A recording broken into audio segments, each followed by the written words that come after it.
ก็รีวิว Oppo A16 เป็นมือสองอะจะให้เบิ่งสภาพภายนอกก่อน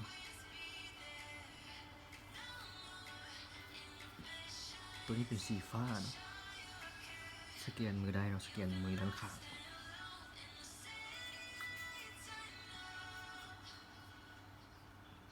จอใหญ่รุ่นนี้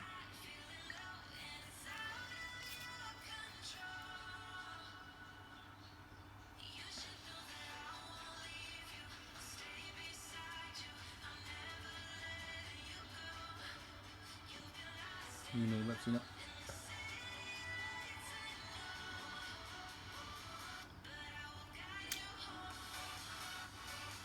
กองแจง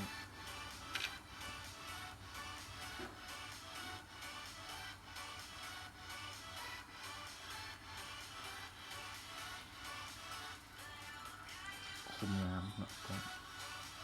ปกติกองหน้สเปคเครื่องให้มัน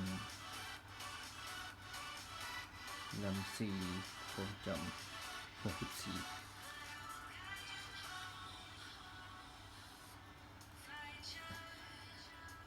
สแกนมือได้ล็อกจอเสียงขึ้นเสียงลง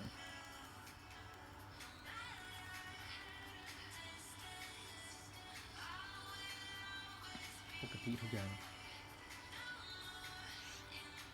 ลำโพงดังดีเลย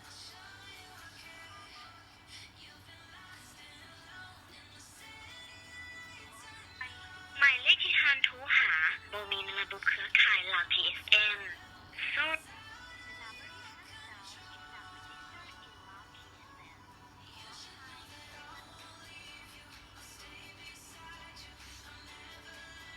ตัวนี้เป็นสีฟ้าเนาะงามตั้งค่าซูมแบตเตอรี่เนาะคนทราบเป็นไทป์ C ก้นใหญ่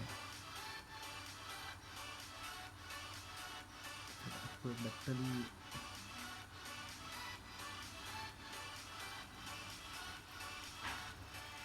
โอเค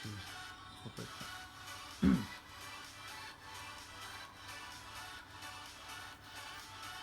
ข้างหลังงามไหม